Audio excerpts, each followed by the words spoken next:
আত্মীয়, কিন্তু তোমার বৌমনকে যদি কিছু না বলেছো তাহলে। আর শোনো, বলছি গাড়ি ধোয়াতে গ্যারেজে কত নেয় গো? 70 টাকা। আমাকে 100 টাকা দেবা।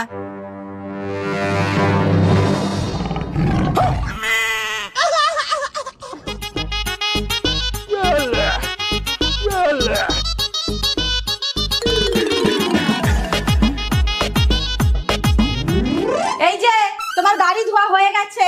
চলো। এই আগে টাকা। 50 টাকায় আছে। কি গাড়ি স্টার্ট হচ্ছে না কেন?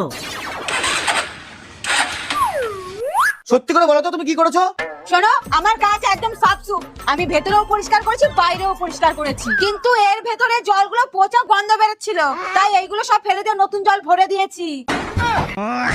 আমি নাকি কাজ করতে পারি না।